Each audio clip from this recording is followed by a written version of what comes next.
जब से पंजाब में आम आदमी पार्टी की 92 सीटें आई हैं, तब से पूरे उत्तर भारत में राजनीतिक गर्मी का माहौल है कि अब आम आदमी पार्टी क्या कांग्रेस की जगह ले लेगी प्रिंसिपल ऑपोजिशन पार्टी के तौर पे, और केजरीवाल क्या चैलेंजर बन पाएंगे मोदी के।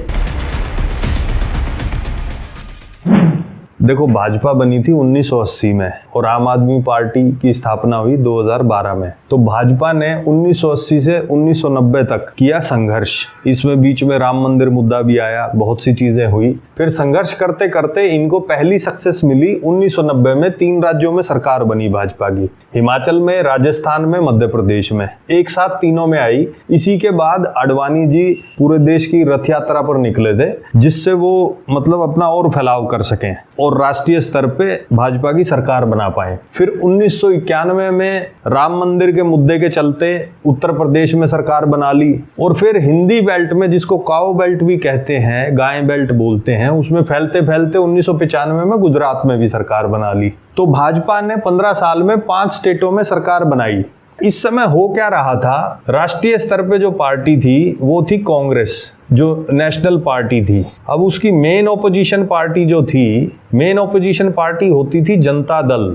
हुआ क्या, जनता दल के प्रधानमंत्री 1989 से 1991 के बीच में 2 प्रधानमंत्री बने इनके। 1 साल के लिए बने वीपी सिंह और फिर 1 साल के लिए बने चंद्रशेखर, और फिर इनमें बंटवारा होता चला गया जनता दल में। जनता दल के इतने टुकड़े बन गए, जैसे हरियाणा में आईएनएलडी बोलते हैं, आईएनएलडी का भी आजकल टुकड़ा होकर जेजेपी बन गया। नीतीश की जेडीयू पहले समता पार्टी के नाम से जाने जाती थी, लालू की आरजेडी, और उसके अलावा जेडी सेकुलर, ये कर्नाटक में है। उड़ीसा में नवीन पटनायक की party. Main opposition party Janata Dal जो थी, उसमें परिवारवाद इतना ज़्यादा था कि वो छोटी छोटी पार्टियों में बंटती चली गई, और फिर मेन ऑपोजिशन को हटा करके भाजपा मेन ऑपोजिशन बन गई। कांग्रेस की मेन ऑपोजिशन बन गई बीजेपी, और उसकी जर्नी हमने दिखाई ये कि उन्होंने कैसे बड़े बड़े स्टेट्स जीते 15 साल में, और उसके बाद फिर धीरे धीरे ये स्टेज आई कि उन्होंने कांग्रेस को रिप्लेस करके,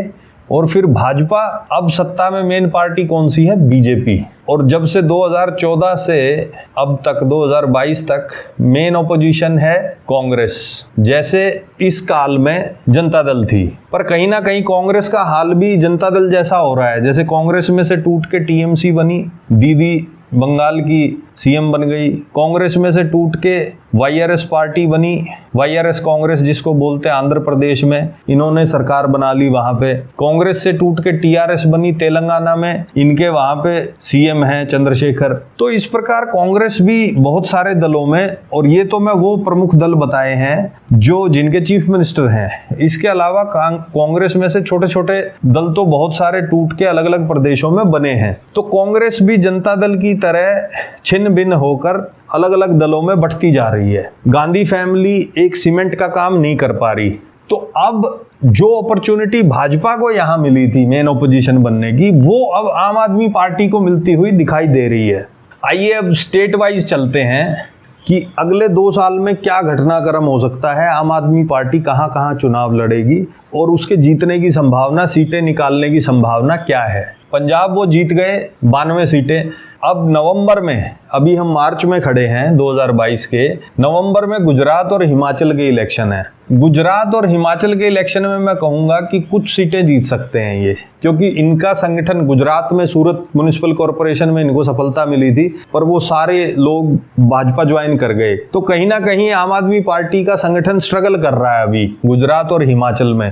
पर पंजाब की गुडविल की वजह से कुछ सीटें जीत सकते हैं, पर सरकार नहीं बना पाएंगे। फिर आगे बढ़ते हैं 2023 में। अगले साल दिसंबर में राजस्थान, मध्य प्रदेश, छत्तीसगढ़, तीनों बड़े प्रदेश हैं। मध्य प्रदेश और राजस्थान को आप बड़े प्रदेश मान सकते हैं। छत्तीसगढ़ को पंजाब की तरह मिड साइज प्रदेश आप कह सकते हैं, जो ना छोटा है ना बहुत बड़ा है। छत्तीसगढ़ छोटा जरूर है, सीटें वहां पे 90 के करीब हैं, पर चूंकि वहां की ज्योग्राफी ऐसी है, जंगल वगैरह है और नक्सल से प्रभावित एरिया भी है, तो ये सब फैक्टर देखते हुए यहाँ भी कुछ सीटें आम आदमी पार्टी को मिल सकती हैं, क्योंकि बड़े प्रदेश में फैलना, बड़े प्रदेश में सीटें लाना बहुत कठिन है। जैसे जब पंजाब जीते तो उस समय यूपी में भी इलेक्शन था, पर यूपी इतना बड़ा प्रदेश है, वहां पे एकदम से पेनिट्रेट कोई नई पार्टी कर दे, ऐसा संभव होना बड़ा मुश्किल है। अब चलते हैं 2024 में हरियाणा का इलेक्शन 2024 में होगा।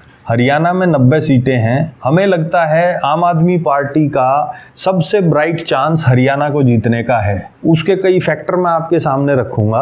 पहला फैक्टर तो है कि दिल्ली के 3 तरफ हरियाणा है और लगभग 14 विधानसभा सीटों के लोग जो यहाँ सोनीपत, रोहतक, झज्जर, गुड़गांव, फरीदाबाद, जो ये केएमपी भी बोलते हैं, आप में से बहुत से लोग केएमपी से गाड़ी चला के गए होंगे दिल्ली के बाहर, तो केएमपी पे जो ये 14 विधानसभा टच हो रही हैं, यहाँ बसे हुए लोग ट्रेन के जरिए, बस के जरिए, कोई दिल्ली पुलिस में लगा है, अलग अलग व्यवसाय में, कोई कोचिंग लेने आते हैं युवा, तो दिल्ली उनका आवागमन बहुत ज़्यादा है 14 विधानसभाओं के लोगों का, और वो आधे दिल्ली वाले ही हैं, आधे हरियाणवी हैं, आधे दिल्ली वाले हैं, यहाँ उनका डायरेक्ट असर है। उसके बाद पंजाब बॉर्डर के लगती 13 विधानसभाएं हैं, तो 13 विधानसभा इस तरफ हैं, 14 विधानसभा यहाँ हो गई। 14 विधानसभा दिल्ली को टच हो रही हैं जहाँ आम आदमी पार्टी की सरकार है, 13 विधानसभा पंजाब को टच हो रही हैं, 27 विधानसभाओं पे तो स्ट्रॉन्ग, क्योंकि ये 13 जो हैं इनको भी मान के चलिए, यहाँ भी इन विधानसभाओं में हरियाणा में सिख वोटर काफ़ी है,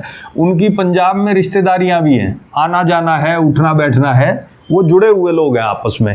और कहीं ना कहीं किसान हैं, किसान आंदोलन में भी ये लोग शामिल हुए थे, दिल्ली के बॉर्डर पर आकर बैठे थे, तो यहाँ आम आदमी पार्टी का मजबूत मामला चलेगा इन 13 विधानसभाओं में, इन 14 विधानसभाओं में। फिर बचा मध्य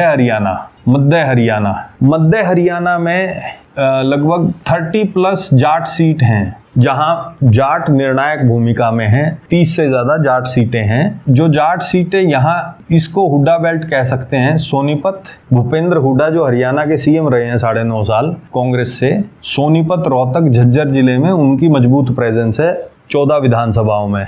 उसके अलावा जो मध्य हरियाणा बचता है यहाँ वाला, यहाँ दुष्यंत चौटाला का प्रभाव है, पर अब दुष्यंत चौटाला चले गए हैं भाजपा में, मतलब भाजपा के गठबंधन के पार्टनर होकर डिप्टी सीएम हो गए हैं। और चूंकि जाट आंदोलन के चलते, जाट पहले ही 2019 में विधानसभा चुनाव में भाजपा के खिलाफ वोट किया था, पूरी जाट बेल्ट ने भाजपा के खिलाफ वोट किया था। जहां हुड्डा के कैंडिडेट जीत रहे थे, कांग्रेस के कैंडिडेट जीत रहे थे, वहां जाटों ने इनको जिताया, भाजपा को हराया।